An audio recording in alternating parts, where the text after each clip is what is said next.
Hey everybody, and welcome to Midweek. So what we're going to be doing for the month of June, because there are 4 Wednesdays of June, we're going to be covering the book of Philippians. And guess what?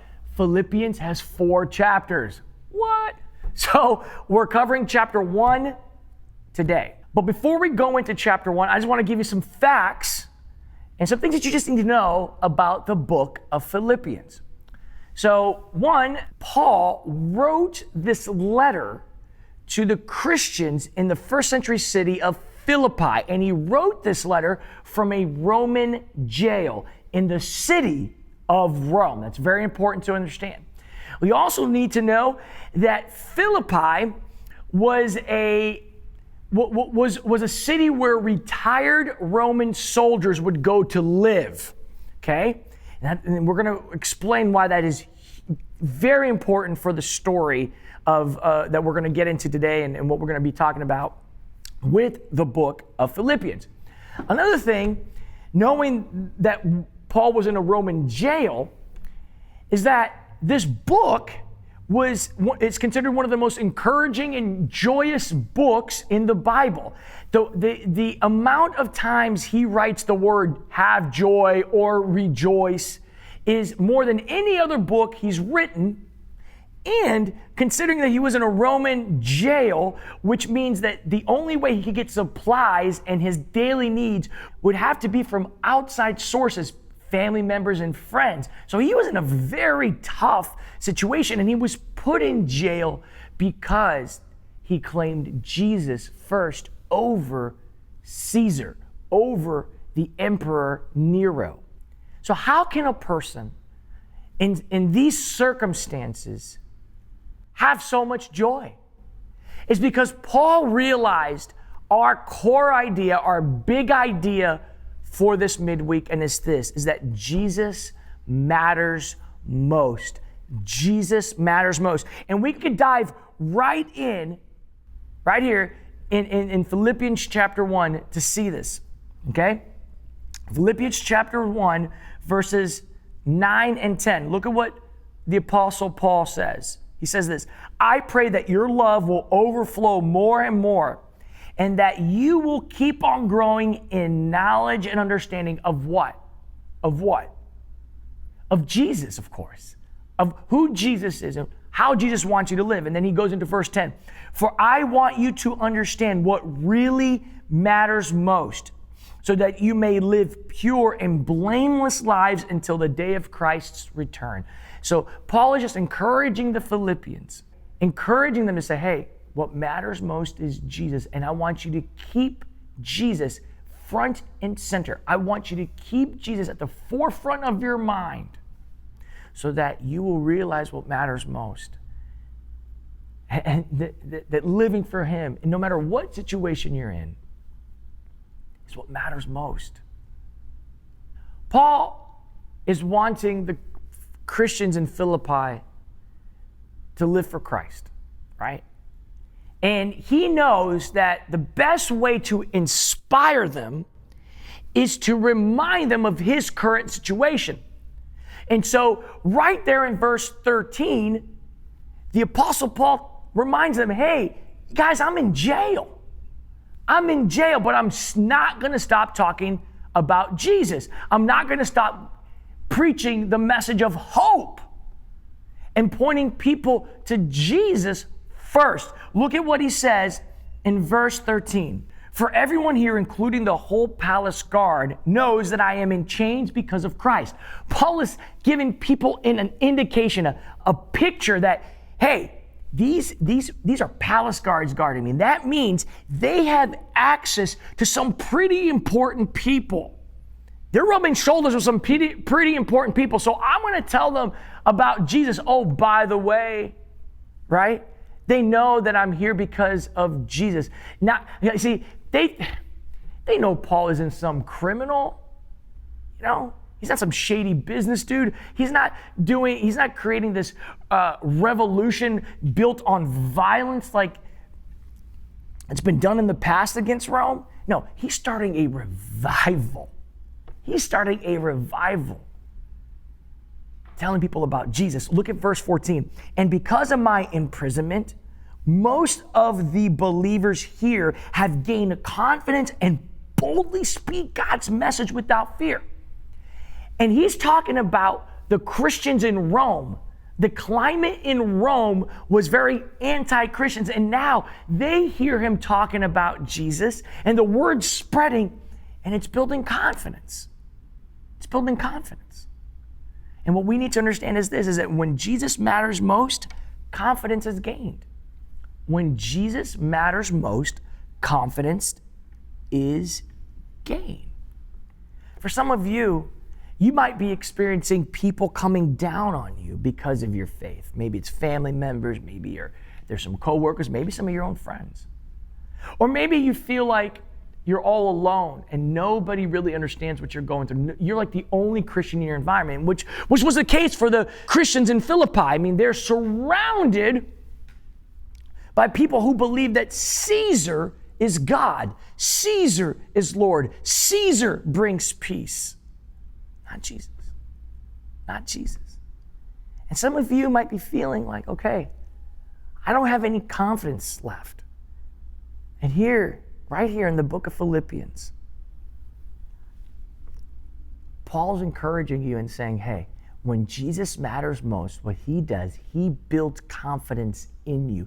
Throughout the New Testament, what you read is that the Holy Spirit will give you boldness. The Holy Spirit will give you confidence to talk about Christ, to live for Christ, to go the extra mile so that people will hear and see the message of Jesus.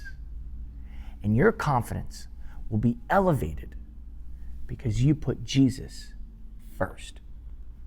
As we go further into the chapter, we start seeing something unique about Paul. See, people are bringing things to Paul's attention, and Paul doesn't sweat the small stuff. And I think this is going to be really good for some of you to understand, because some of you let little things offend you. You're offended easily. And Paul's like, hey, I don't have time for that. I got to focus on what matters most. And what we're going to read, here's what Paul is saying. When Jesus matters most, you focus on the big picture. When Jesus matters most, you focus on the big picture, because people are telling Paul, hey, Paul, there are people preaching about Jesus, but they're doing it for selfish reasons.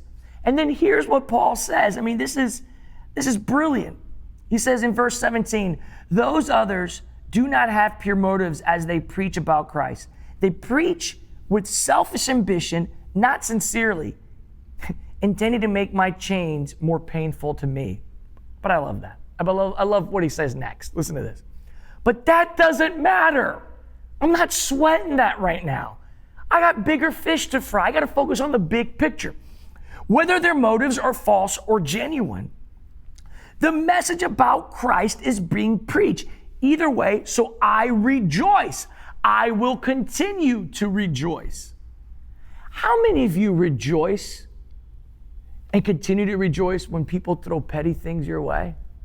For some of you, it really drags you down. It really distracts you. And I want to help you. And the Apostle Paul wants to help you. And Jesus wants to help you. Hey, when you put Jesus first and he matters most, your confidence is gained. And when your confidence is gained, you're able to focus on the big picture, which is talking about Jesus, living for Jesus, and not letting the small stuff get to you.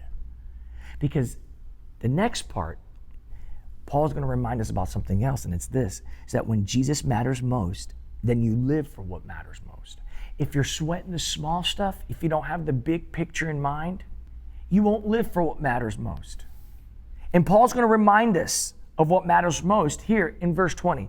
He says, for I fully expect and hope that I will never be ashamed, but that I will continue to be bold for Christ as I have been in the past. He's just emphasizing, look, if I live for Christ, Christ is not going to shame me.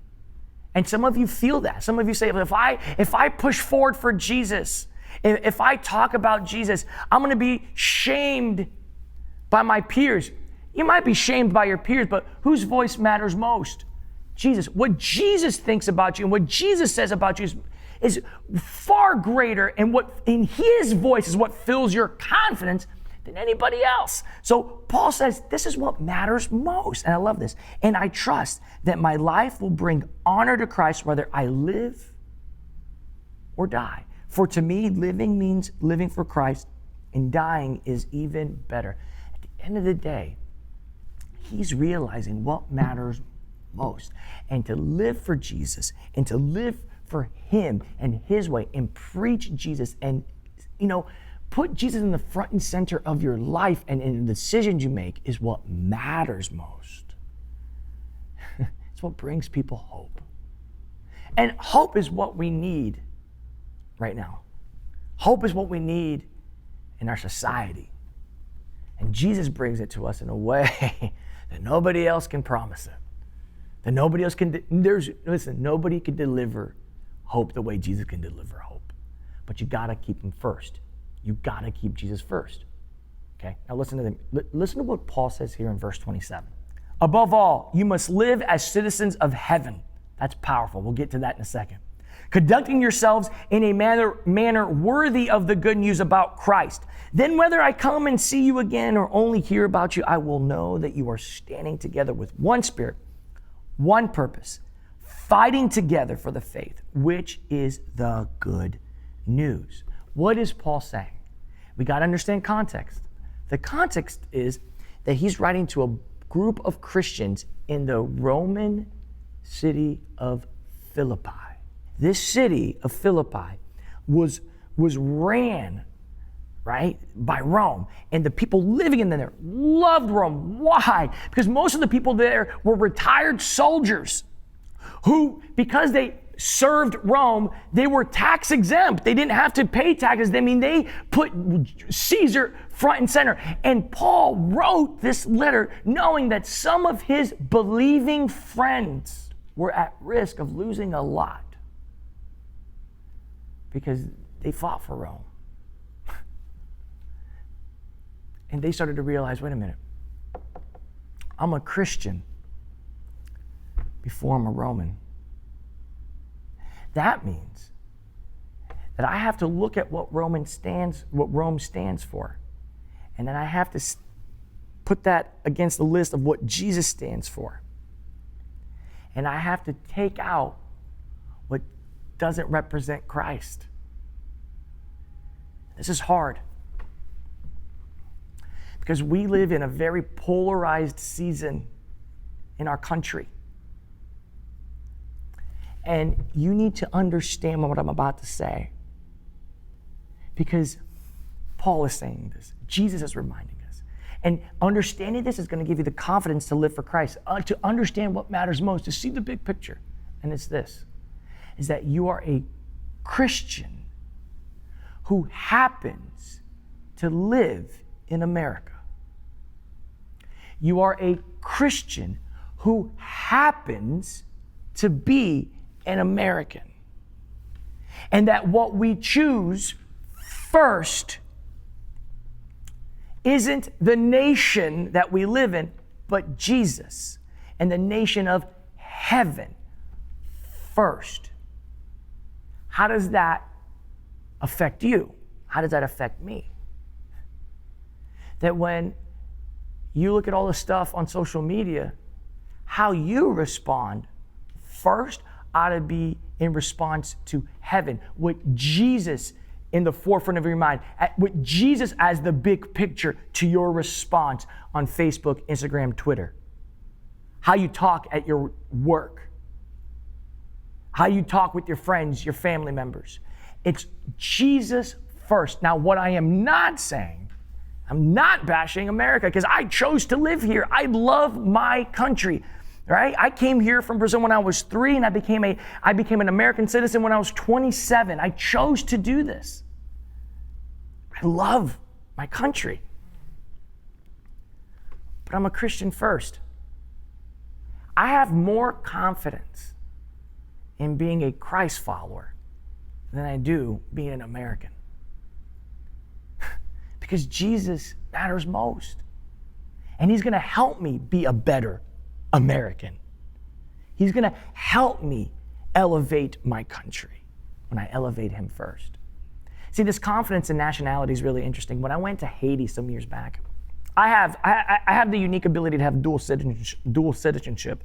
I was born in Brazil, so I could keep that. Brazil didn't require me to let go of that citizenship. But when we went to Haiti some years back, the country just had experienced an earthquake, so things were pretty crazy there. And the Brazilian army was there as a part of the UN, right? They were there. And so I remember my mom saying, if something goes down in that country, run to the Brazilian, embassy, because you're a Brazilian, and they will help you. If something goes down, go there first. Yeah.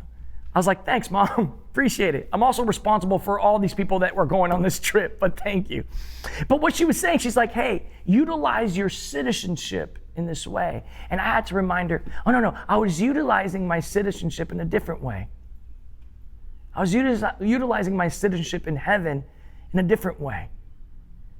To have confidence that no matter what was happening in Haiti at the time, no matter how dark it got, no matter what situation I was in, my confidence wasn't in the fact that I would be running to the Brazilian embassy, but that I would be running to Jesus, and He will sort things out. He was going to use me to bring hope. He was going to use me to be a light in a dark situation and to a people who were experiencing hopelessness. And I just want to encourage you that when you understand who Jesus is and that He matters most, your primary goal is to fight for the good news. And that what you post, what you say, how you live, who you stand for, is to make sure people have hope in Jesus. So I hope that encourages you, and I can't wait to hear how Philippians chapter 1 encouraged you, equipped you, and elevated you. See you next week. Bye. Thank you for watching and for spending time with us. We hope you're more encouraged, more energized, and more equipped in your relationship with Jesus. If you're new, here's what we'd like you to do. Go ahead and text NEW to this number right here, because we know your time is valuable. So we want to send you a gift simply to say thank you for spending time with us. Seeing people come alive is what we're all about here at The Crossings, and we want you to partner with us and seeing people say yes to Jesus. And one of the best ways to do that is through generosity. We have 2 ways to give, and whenever you go to our website or you use our text to give service, both of those will take you to a secure giving platform. We want you to stay connected with us. So like us on Facebook, subscribe to our YouTube channel, and follow us on Instagram. Thank you for watching, and have a blessed day.